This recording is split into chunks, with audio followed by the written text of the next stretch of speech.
Bonjour. Bonjour, ça va? Ça va? Je laisse le livre sur le pupitre, ok? Pour la prière. Oui. J'ai le livre sur le pupitre, sauf si tu l'as. C'est parfait. C'est parfait. Je peux lire tout Absolument. ça? Très très bien. Ok. Et dans quelle séquence? Ah, je connais pas ça. Là. Ah, ok. Ok. J'espère que ça sera ok.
Bonjour Christiane, ça va?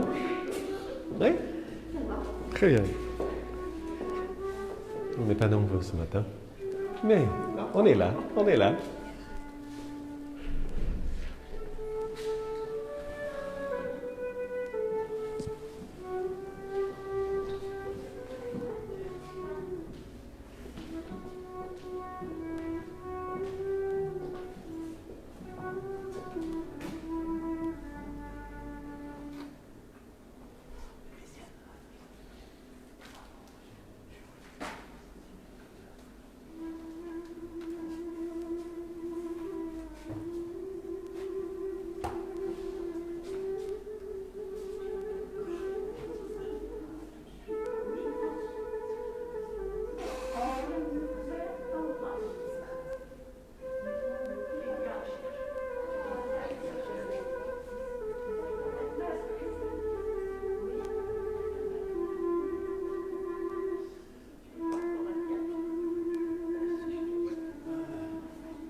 Comment on va? Très bien. Et ça va? Pour le soir. Bien? Que se passe-t-il? Oh, j'attends 10 heures. Ah, l'accueil est formidable. Hein? Ah, l'heure c'est l'heure. Ah oui. Hein? Là? Avant l'heure, c'est pas l'heure. Non, pas tout à fait. Non. Et après l'heure, c'est trop tard. Moins deux, oui.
Bonjour et bienvenue à notre culte ce dimanche, le dimanche après Pâques. Donc nous allons prendre les prières qui sont dans ce livre de recueil de prières qui s'appelle Traces vives. C'est un ensemble de prières qui est fait par 3 pasteurs suisses. Et donc nos prières ce matin sont prises là-dedans.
Nous levons. Écoute, quelqu'un parle hors de toi, qui n'est pas toi. Attendras-tu longtemps encore pour l'accueillir et l'aimer? Ouvre les yeux, quelqu'un te regarde et te touche. Resteras-tu encore son geste et son réponse? Offre-toi à sa lumière. Dans le contre-jour à l'autre, tu seras arraché à ta pesanteur et se dessinera alors ton vrai profil. Grâce et paix nous sont données de la part de Dieu notre Père. Amen. Et nous chantons le cantique 34-18. Le cantique 34-18.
Nous restons debout.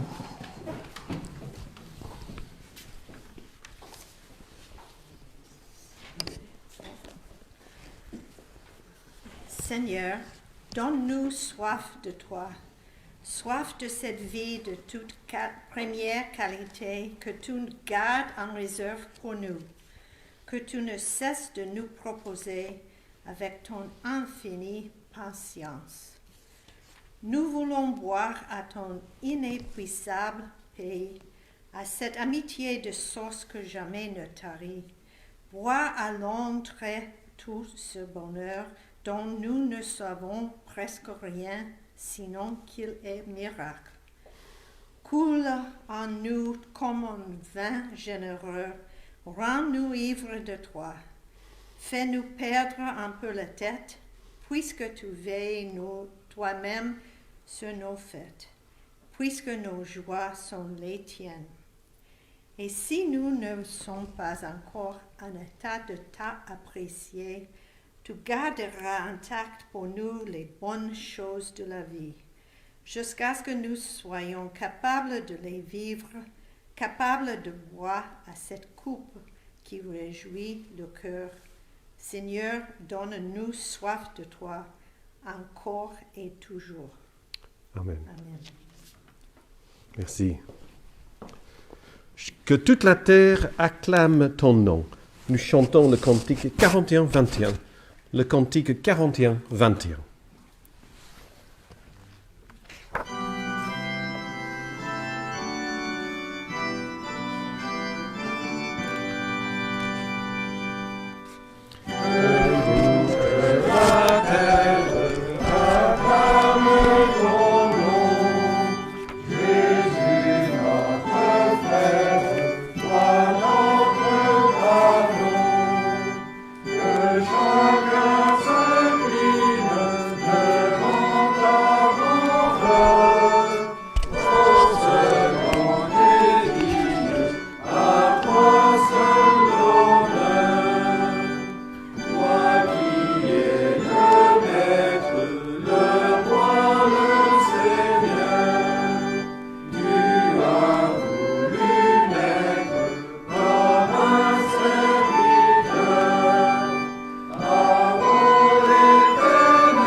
Je vous invite à vous asseoir.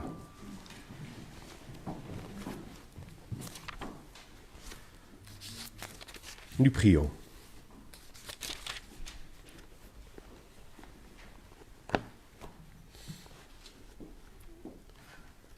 Seigneur, je viens à toi ce matin, lourde de ma semaine,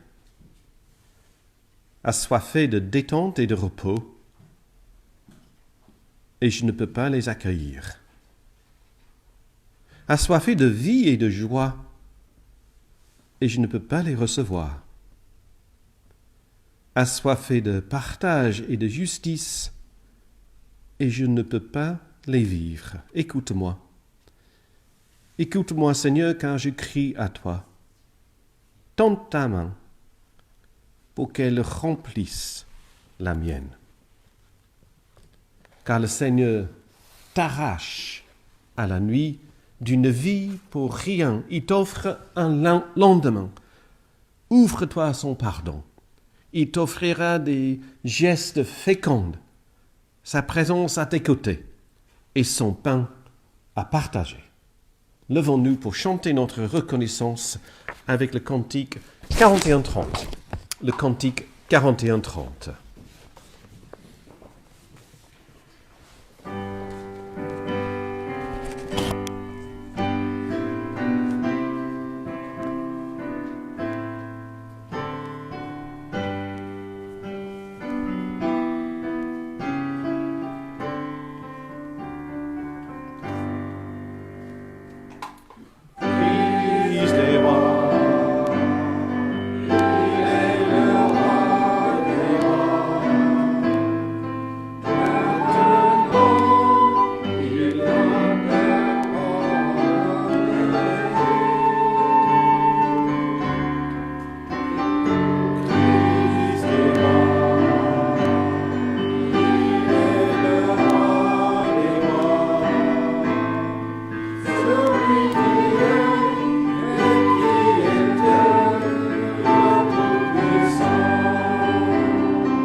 Je vous invite à vous asseoir et pour notre prière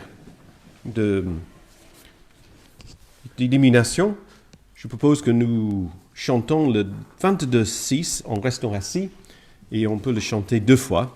La deuxième fois comme une prière intérieure.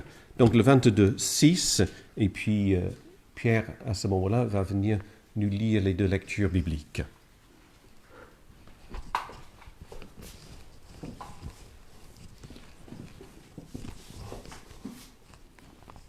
C'est la prière.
Donc, nous lisons tout d'abord dans la première épître de Jean, chapitre 5, versets 1 à 6.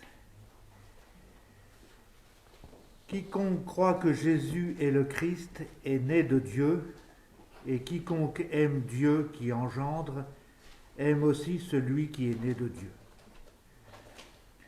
À ceci, nous reconnaissons que nous aimons les enfants de Dieu, si nous aimons Dieu et mettons en pratique ses commandements. Car voici ce qu'est l'amour de Dieu, que nous gardions ses commandements, et ses commandements ne sont pas un fardeau. Puisque tout ce qui est né de Dieu est vainqueur du monde, et la victoire qui a vaincu le monde, c'est notre foi. Qui est vainqueur du monde, sinon celui qui croit que Jésus est le Fils de Dieu? C'est lui qui est venu par l'eau et par le sang, Jésus-Christ. Non avec l'eau seulement, mais avec l'eau et le sang. Et c'est l'Esprit qui rend témoignage parce que l'Esprit est la vérité.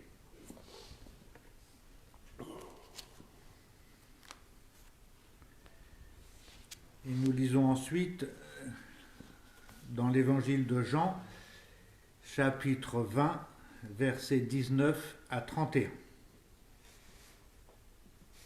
Le soir de ce même jour, qui était le premier de la semaine, alors que par crainte des Juifs les portes de la maison où se trouvaient les disciples étaient verrouillées, Jésus vint. Il se tint au milieu d'eux et leur dit : « La paix soit avec vous. » Tout en parlant, il leur montra ses mains et son côté. En voyant le Seigneur, les disciples furent tout à la joie. Alors à nouveau Jésus leur dit : « La paix soit avec vous. Comme le Père m'a envoyé, à mon tour je vous envoie. » Alors, ayant ainsi parlé, il souffla sur eux et leur dit : « Recevez l'Esprit Saint. Ceux à qui vous remettrez les péchés, ils leur seront remis. Ceux à qui vous les retiendrez, ils leur seront retenus. » Cependant, Thomas, l'un des 12, celui qu'on appelait Didyme, n'était pas avec eux lorsque Jésus vint. Les autres disciples lui dirent donc : « Nous avons vu le Seigneur. » Mais il leur répondit : « Si je ne vois pas dans ses mains la marque des clous, si je n'enfonce pas mon doigt à la place des clous, et si je n'enfonce pas ma main dans son côté, je ne croirai pas. » Or, 8 jours plus tard, les disciples étaient à nouveau réunis dans la maison, et Thomas était avec eux. Jésus vint, toutes portes verrouillées, et il se tint au milieu d'eux et leur dit : « La paix soit avec vous. » Ensuite, il dit à Thomas : « Avance ton doigt ici et regarde mes mains. Avance ta main et enfonce-la dans mon côté. Cesse d'être incrédule et deviens un homme de foi. » Thomas lui répondit : « Mon Seigneur et mon Dieu. » Jésus lui dit : « Parce que tu m'as vu, tu as cru. Bienheureux ceux qui, sans avoir vu, ont cru. » Jésus a opéré sous les yeux de ses disciples bien d'autres signes qui ne sont pas rapportés dans ce livre. Ceux-ci l'ont été pour que vous croyiez que Jésus est le Christ, le Fils de Dieu, et pour que, en croyant, vous ayez la vie en son nom.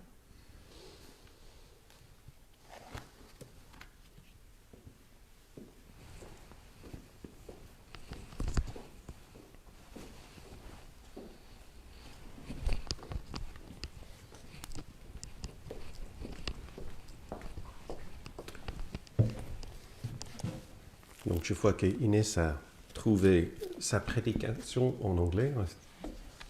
You find your sermon in English? No? Oh, well, we'll try again next time, but better.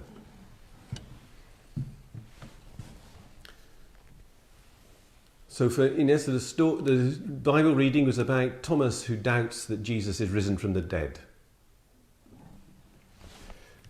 Il y a quelques années, j'étais en camping à la Motte du Caire.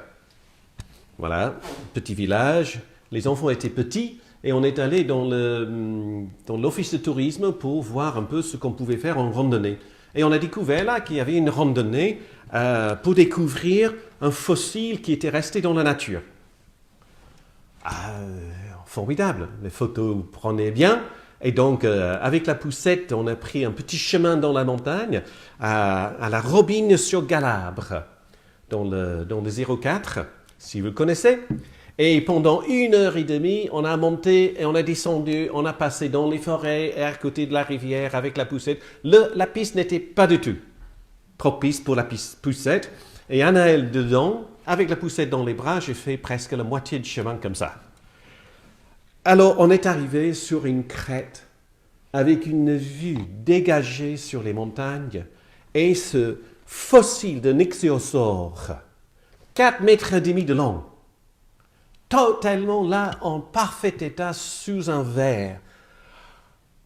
J'ai quand même, jusqu'à aujourd'hui, j'ai les frissons qui me font la peau, c'est pas possible, c'est tellement. J'imagine Georges Bellon, dans les années 70, qui a découvert ce fossile pour la toute première fois, qui a dégagé la poussière pour le voir. Et ben voilà, donc je suis ému là, et je dis à beaucoup de gens, il faut aller le voir, ce fossile. Il faut aller le voir. D'accord, dans les périmètres de 10 km, 950, c'est pas juste à côté. C'est une randonnée assez apparentée d'une heure et demie. Nous l'avons fait en été.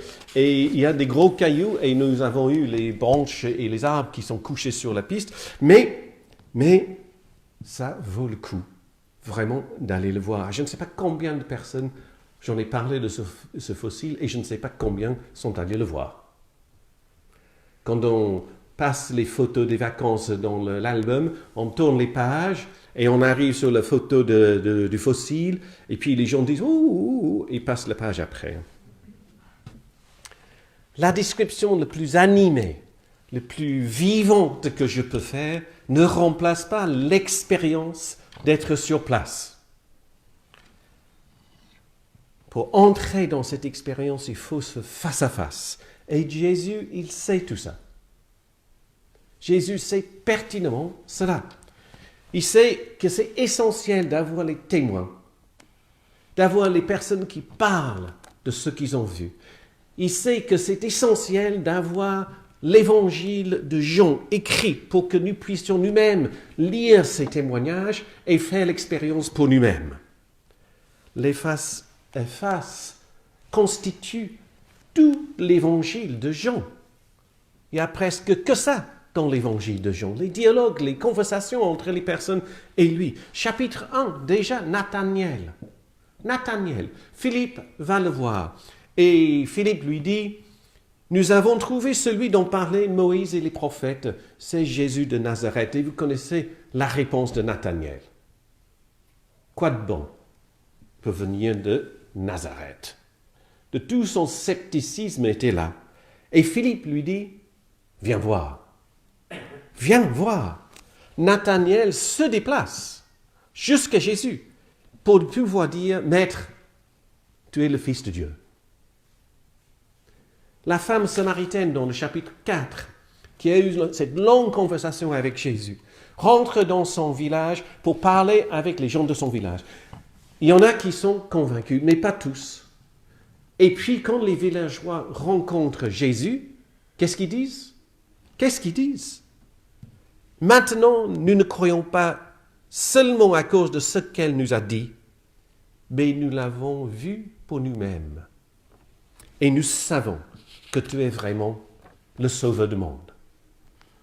Et nous pouvons faire de rencontre en rencontre dans l'évangile de Jean jusqu'à la résurrection avec Marie qui revient du tombeau pour parler avec les disciples sur une pièce qui sont confinés à cause de leur peur, et nous savons pertinemment ce que c'est d'être confiné et la peur.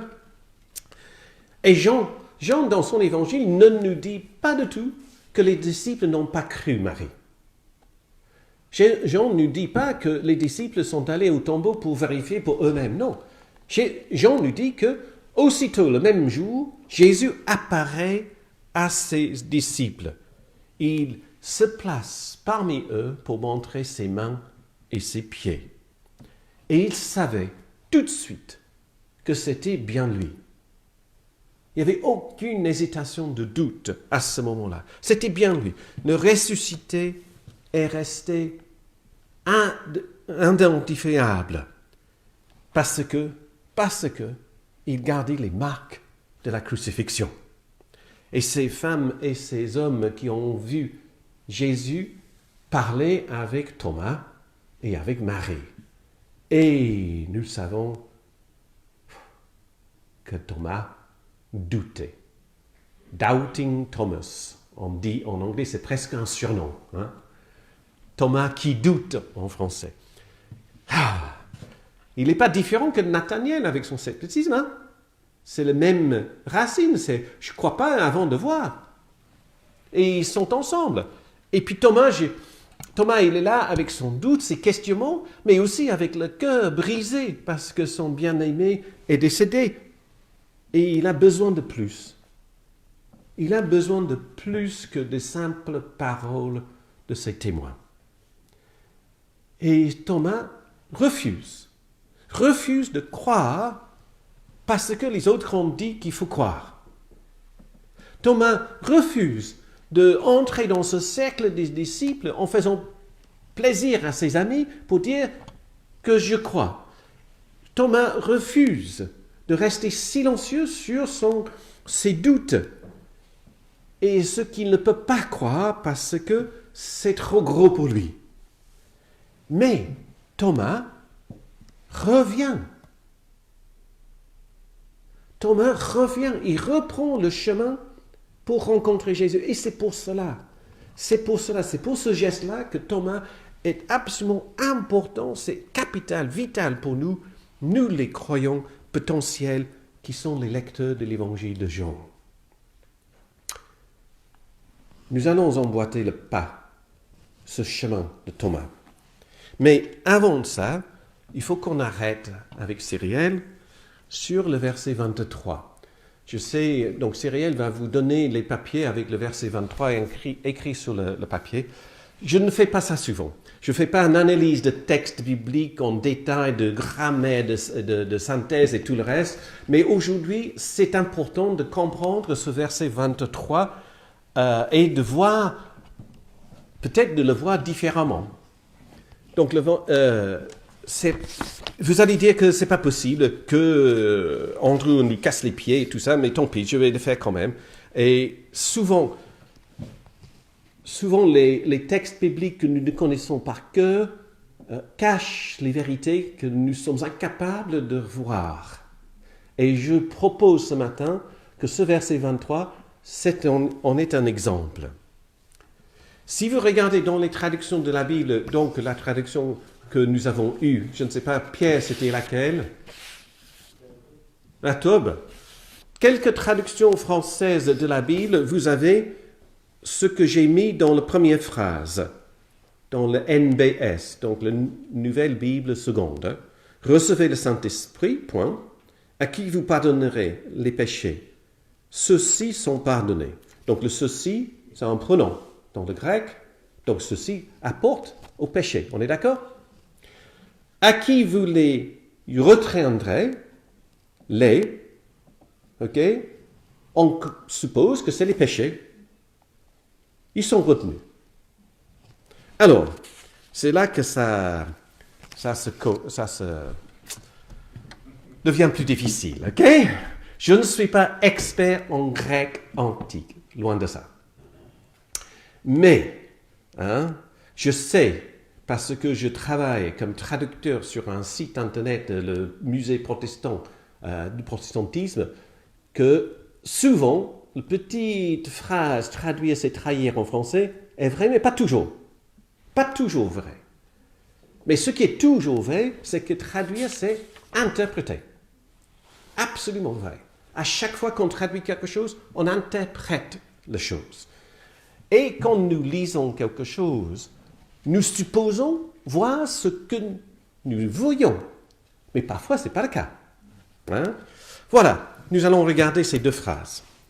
Alors, les péchés dans le premier. Donc, dans la phrase telle que Jean l'a écrit, le mot péché apparaît une seule fois dans la première partie de la phrase. OK? Et nous supposons que le « il » dans la deuxième partie se réfère à ce péché, ce qui peut être logique et ce que nous lisons dans nos Bibles. Alors, il fallait attendre 2010 qu'une bibliste catholique, Sandra Schneiders, donc son nom est à la fin de la deuxième proposition, découvre qu'il y a peut-être une autre interprétation de la phrase écrite en grec. C'est une question de différence entre, là, je me perds, donc je vais vous perdre, entre le génitif possessif au pluriel. Tu es avec moi, Christiane? Non? Non. Génitif possessif au pluriel et le génitif objectif au pluriel. Les deux mots sont écrits de la même manière en grec. Il y a plein de mots en français où on écrit exactement de la même manière, mais qui ne disent pas la même chose. Il y a même un mot pour ça en grammaire. Je ne sais pas ce que c'est. Donc, c'est la même chose en grec. Donc, comment on sait de quoi il s'agit? Par le contexte. Par le contexte. Et si on écrit exactement de la même façon ce génitif possessif et ce génitif objectif de la même manière, c'est le contexte qui nous dit que c'est objectif ou possessif. Alors, je me suis déjà perdu, ok? Donc, Sandra Schneiders propose cette autre proposition. Parce que, comme j'ai dit, traduire, c'est forcément interpréter. Donc, recevez le Saint-Esprit de quiconque, vous avez le génitif possessif, hein, le ce, hein, vous pardonnez les péchés, ceux-ci, c'est forcément les péchés parce qu'on est dans le possessif, hein, seront pardonnés. Quiconque, ce ne sont pas les péchés, mais les personnes. Les personnes que vous tenez fermement, ils sont retenus fermement. Alors je sais qu'il faut un saut énorme. Depuis 2000 ans, nous avons ce verset dans nos têtes tel que c'est écrit dans nos traductions. Et comment ça se fait qu'une petite bonne femme américaine catholique va nous dire les différences? Alors, est-ce que nous sommes prêts à élargir notre interprétation de ce texte biblique? Parce que je dis, ça vaut le coup. Parce que ça contient une annonce bien plus profonde que l'évangile qui est une bonne nouvelle qui nous sauve. C'est pas la Bible qui nous trompe, mais c'est notre façon de voir et de traduire la Bible. Donc, dans la première phrase, le prénom se réfère au péché et ce même prénom se réfère aux personnes dans le deuxième. C'est dingue qu'on a dû attendre jusqu'en 2010 pour voir quelque chose qui était sous nos yeux depuis toujours, parce que le texte de l'évangile de Jean n'a jamais été changé. Alors, si nous retenons cette deuxième proposition, nous voyons dans cette rencontre avec Thomas et Jésus quelque chose d'extraordinaire. Et en plus, ça entre bien plus dans toute la portée de l'évangile de Jean. Jean nous dit que Jésus est celui qui enlève les péchés du monde. Jean nous dit que c'est Jésus qui dit « Reste attaché à moi », à ce dernier repas qu'il avait avec les disciples. Comment ça se fait que le même Jésus qui enlève les péchés du monde, qui veut rester attaché à ses disciples, leur dit d'augmenter les péchés dans le monde pour ne pas pardonner? Je sais, c'est difficile, mais ce n'est pas le même Jésus. pour moi. Ça ne peut pas être possible que celui qui enlève les péchés augmente les péchés dans le monde. Via ses disciples qui sont ordonnés de ne pas pardonner. Jésus, le crucifié, avec les marques dans ses mains, vient devant Thomas pour le tenir. Tenir fermement. Cet homme qui doute, cet homme qui questionne, cet homme qui ne sait pas, qui ne peut pas croire, jusqu'à ce que la foi naisse en lui. Ok? Si vous tenez fermement, ils seront tenus fermement. La promesse de Jésus ressuscité pour Thomas, c'est que Jésus ne l'abandonnera jamais. Nous le renonçons. Jésus nous tient. Nous nions que nous sommes chrétiens parce que c'est plus facile. Jésus nous tient. Nous faisons semblant que nous ne croyons pas parce que ça passe plus facilement avec nos amis. Et Jésus nous tient jusqu'à ce que la foi naisse en nous pleinement. Tout ce que fait Jésus, c'est de nous tenir, comme il tient Thomas, pour le soutenir, pour l'aider, pour bercer, pour aimer. Thomas prend sa place avec Nathanaël, avec cette femme samaritaine, avec Marie, avec les disciples qui étaient cachés derrière les portes fermées, verrouillées. Jésus les tient fermement dans ses bras, dans ses questions, dans ses doutes, dans ses incompréhensions, pour que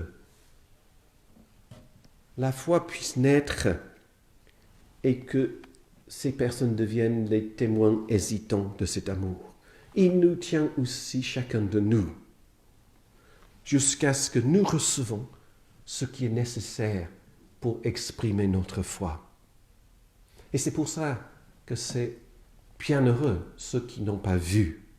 Nous aussi, nous sommes ceux et celles qui sont tenus par Jésus, avec toute la force de son amour, jusqu'à ce que nous recevions de son esprit, ce souffle dans nos vies pour que la conviction se fasse en nos cœurs et que nous puissions vivre pleinement son pardon dans nos vies et que ce pardon puisse déborder de nos vies dans les vies des uns des autres autour de nous.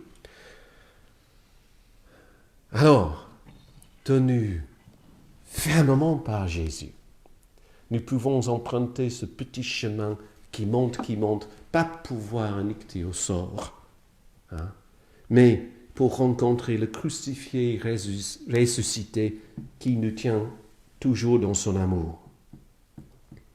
Donc Thomas n'est pas celui qui doute. Thomas, c'est celui qui montre que Jésus ne nous abandonnera jamais. C'est Jésus qui continue à apparaître sur notre chemin, dans son corps qui tient ensemble le pire qui peut arriver et la promesse de la vie nouvelle. Encore et encore, nous le trouverons sur notre chemin, dans ce corps blessé et vivant, jusqu'à ce que toute la création connaisse la paix de vivre en sa présence.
levons-nous pour chanter le cantique 54-12.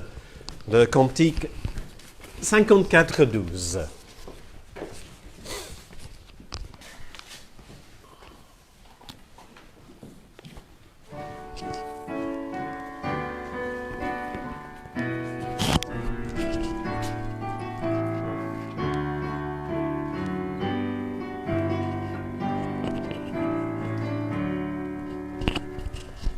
Et donc du monde, Jésus, Fils de Dieu, ta joie et ta paix m'inondent, toi l'agneau des cieux. Merci notre Père, tu as donné ton Fils, tu fais briller ta lumière dans le Saint-Esprit.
Je vous invite à trouver le papier jaune avec la confession de foi que nous partageons ensemble et après nous chanterons le psaume 136.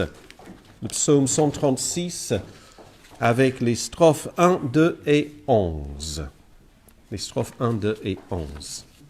Et je vous invite à dire cette confession avec moi.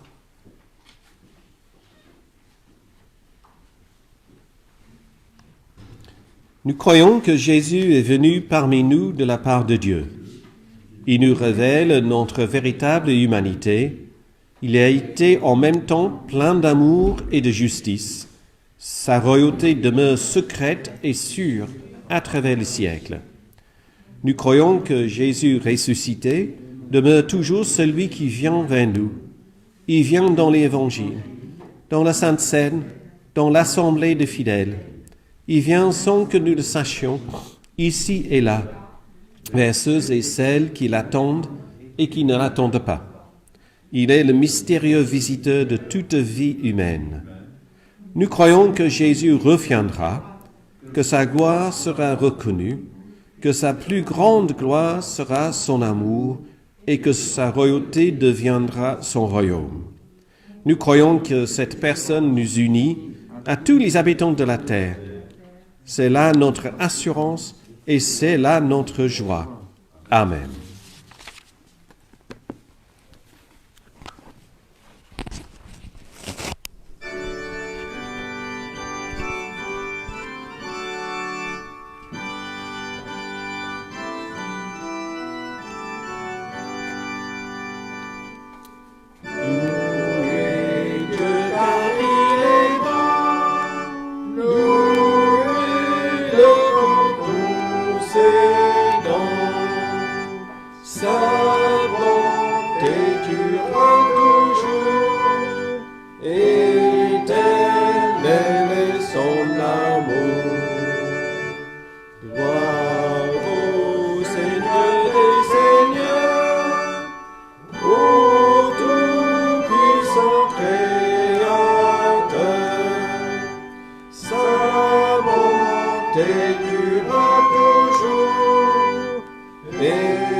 vous asseoir.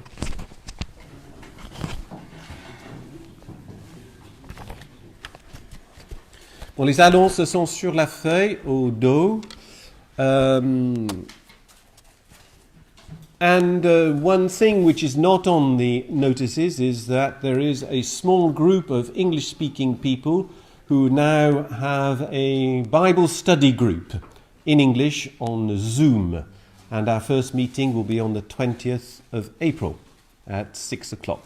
Je dis forcément en anglais pour que les anglophones comprennent. Voilà, ok. Donc c'est un groupe qui est constitué des personnes en Angleterre, en France et donc de nos paroisses, nos deux paroisses, mais aussi des paroisses dans la Basse-Normandie. Donc ça réunit quand même pas mal de monde. Nous sommes actuellement 8 personnes à s'inscrire sur le groupe. So if you know anybody who speaks English, an English-speaking person, you can tell them there's a Bible study group in English on Zoom. Vous avez compris? Non. Si vous connaissez les Anglais, les amis ou les voisins anglais, vous pouvez le dire qu'il y a un groupe biblique en anglais sur Zoom. Est-ce qu'il y a d'autres annonces qui ne sont pas sur la feuille? Yes. Concernant la conférence de l'introduction à la théologie du process, est-ce que ça sera sur en replay? Parce que là, Oui, non, je comprends. Écoute, je vais demander parce que c'est pas moi qui administre cette conférence, je suis juste le conférencier. Et l'animateur, je vais lui demander s'il peut enregistrer la conférence, oui. Oui, et l'on met quelque part. Sur WeTransfer. Qu'on puisse. Oui, par exemple sur WeTransfer. Et donc, Parle-moi français, s'il te plaît. c'est une façon d'envoyer à des personnes parce que j'ai pas entre guillemets, j'ai pas le droit sur cette conférence pour le mettre sur, mais je vais demander si je peux effectivement le capter pour mettre sur YouTube. Voilà, effectivement.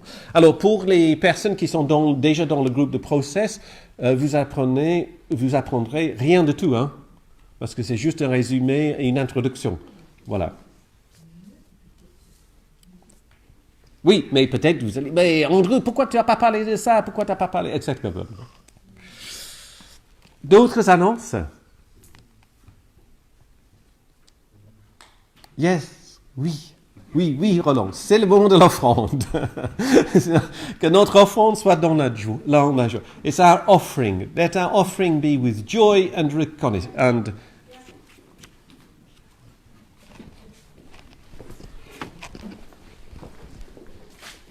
Merci.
entrons maintenant dans la prière d'intercession.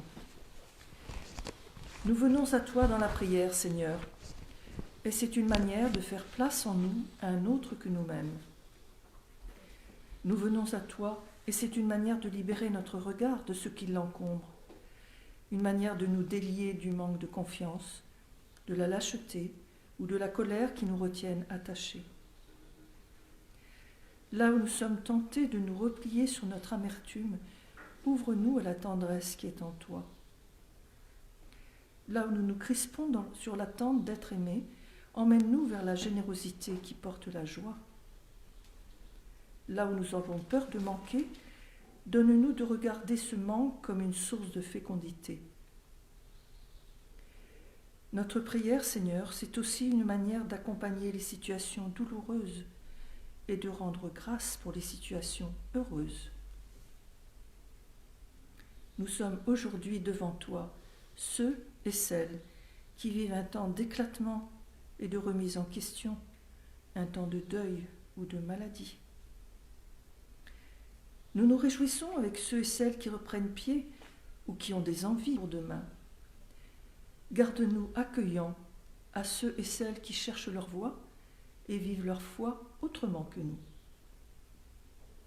Préserve-nous de toute suffisance et donne-nous plutôt de témoigner de la largesse du regard que tu poses sur chaque être humain, ce regard que nous accueillons maintenant en te disant tous ensemble: Notre Père qui es aux cieux, que ton nom soit sanctifié, que ton règne vienne, que ta volonté soit faite sur la terre comme au ciel. Donne-nous aujourd'hui notre pain de ce jour. Pardonne-nous nos offenses, comme nous pardonnons aussi à ceux qui nous ont offensés. Ne nous laisse pas entrer en tentation, mais délivre-nous du mal. Car c'est à toi qu'appartiennent le règne, la puissance et la gloire, pour les siècles des siècles.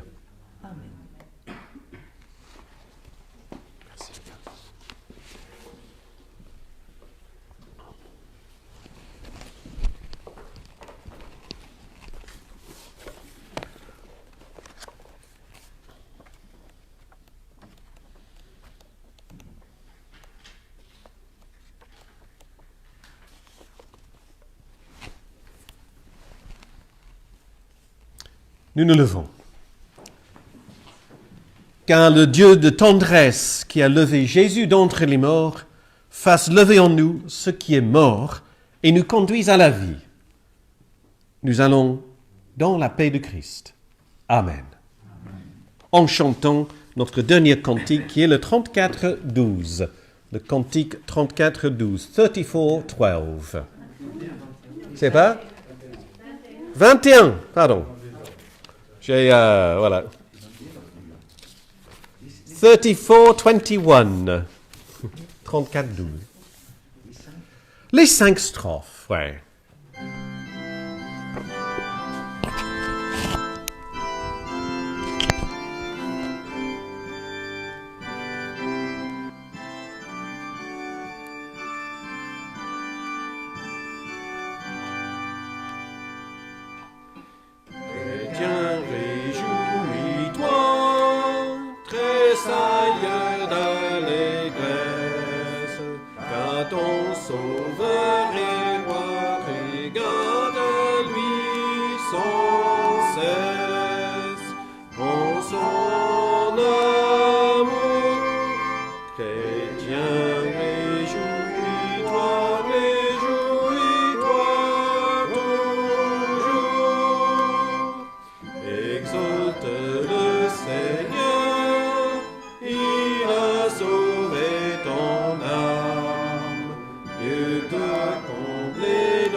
portes de l'amour au prince de la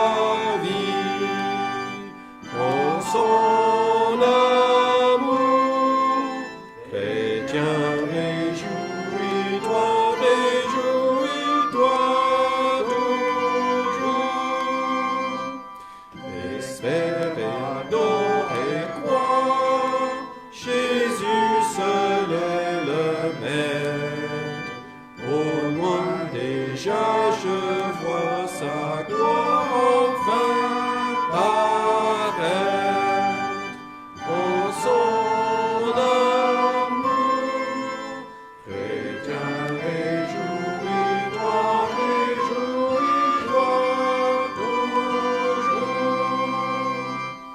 Et règne dans le ciel, au sein de la lumière, et son règne éternel bientôt viendra sur terre.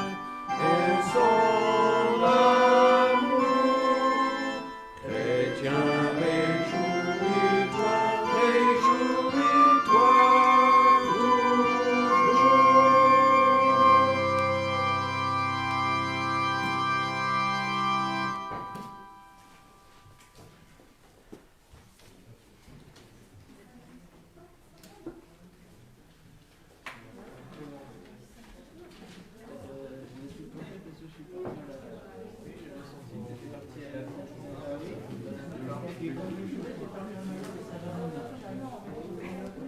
C'est la plus journalière.